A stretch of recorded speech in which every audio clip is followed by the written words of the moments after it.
இருவரும் அங்கிருந்து கிளம்பினாங்க. எதுவும் பேசாமல் அமைதியாக இருந்தா மீனா. அம்மா, ஏம்மா இந்த வழியாக போகிற? நம்ம லெஃப்ட் சைடு திரும்பணும் என்று நிலா கூற எந்த பதிலும் மீனாக்கிட்ட இருந்து வரலை. அம்மா அம்மா ஒன்னதாம்மா என்று தோளை பிடித்து உலுக்கினாள் நிலா. நிலா கேட்டதை வாங்கித்தர முடியலையேங்கிற கவலையில் இருந்த மீனா, என்னம்மா சொல்கிற என்று வண்டியை நிறுத்திவிட்டு நிலாவை பார்த்தாள். அம்மா, ஏன் இந்த பக்கமாக போகிற? அந்த பக்கம் கூட்டமாக இருக்குல்ல, அதான். ஓ அப்படியா என்று சொல்லிவிட்டு மேலும் ஏதேதோ கதைகளை சொல்ல ஆரம்பித்தா நிலா. வண்டியை மறுபடியும் ஸ்டார்ட் பண்ணிக்கிட்டு வீட்டை நோக்கி வந்தா மீனா. 2 பேருமே அடுத்த சில நிமிடங்களில் வீட்டிற்கு சென்று அடைந்தனர். ஹாலில் ஒரு நாற்காலியில் அமர்ந்திருந்தான் வினோத்.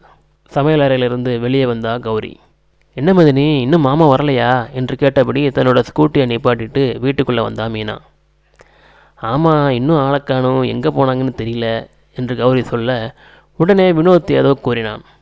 அதை கூர்ந்து கவனித்த கௌரி, என்ன சொல்கிறான் தம்பி என்று மீனாவிடம் கேட்க, மாமா மறுபடியும் புரோட்டா போட போயிருப்பாங்கன்னு சொல்கிறாரு. இருக்கலாம், அவரால் சும்மா இருக்க முடியாது என்று கௌரி சொல்லி முடிக்கவும் வெளியே ஒரு ஆட்டோ வந்து நிற்கிற சத்தம் கேட்டுச்சு. கையில் சின்ன கட்டோட இறங்கினார் முருகேசன். அண்ணே, நீங்கள் உள்ளே போங்க, நான் வர்றேன் என்று ஆட்டோ டிரைவர் கூற வீட்டின் உள்ளே சென்றார் முருகேசன். முருகேசனை பார்த்து அங்கேருந்து எல்லாருமே அதிர்ச்சியானாங்க. அப்பா, என்னாச்சுப்பா? ஐயோ, என்ன இது கையில் என்று பதறினாள் கௌரி. ஐயோ மாமா, என்னாச்சு? எப்படி இது என்று மீனாவும் பதறியபடி அருகே வந்தாள். ஐயோன்னு சொல்லாதீங்கம்மா, ஒன்றும் இல்லை, கையில் சின்ன சிராய்ப்பு, அவ்வளோதான் என்று கூறியபடி நாற்காலியில் வந்து உட்காந்தாரு முருகேசன். வினோத்தும் ஏதோ பதட்டமாக பேசினான். அங்கே நடக்கிறது எல்லாத்தையுமே எதுவுமே புரியாமல் பார்த்தபடி உறைந்து போய் உட்காந்துருந்தா நிலா. எப்படிப்பா, என்னாச்சு என்று கௌரி கேட்க, சின்ன ஆக்சிடெண்ட்டுமா.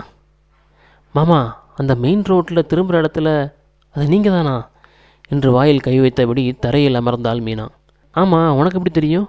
நான் அது வழி தான் போனேன் மாமா. ஏதோ ஸ்பாட் அவுட்டுன்னு பேசிகிட்டு இருந்தாங்க, எனக்கு பார்க்க தைரியம் இல்லை, கண்ணை மூடிட்டே வந்துட்டேன். என் வண்டியில் வந்து முதல்ல அந்த பையன்தான் ஸ்பாட் அவுட்டு. இடித்த இடியில் பறந்து போய் விழுந்தான். என்ன வேகமாக வர்றாங்க பாவம் சின்ன பசங்க.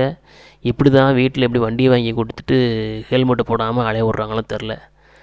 பாவம்மா, ரொம்ப 16 வயசு தான் இருக்கும் அந்த பயலுக்கு. அப்படி வந்து வண்டியை ஓட்டுறான். என்னமோ வர்ற வேகத்தை பார்த்து நான் டக்குன்னு வண்டியிலேருந்து இறங்கிட்டேன், இல்லைனா என்னையும் தூக்கிட்டு போயிருப்பான் பாட்டுக்கு. அதனால தான் அந்த சிராய்ப்போட போச்சு என்றார் முருகேசன். மாமா, நீங்கள் எதுக்கு இந்த நேரத்துக்கு மெயின் ரோடுக்கு போனீங்க? முதல்ல நீங்கள் இன்றைக்கி ஃபுல்லாக எங்கே போனீங்க என்று மீனா கேட்க, அண்ணன் வேலைக்கு போயிருக்காரு குமார் மெஸ்ஸுக்கு என்றபடி உள்ளே வந்தார் ஆட்டோ டிரைவர்.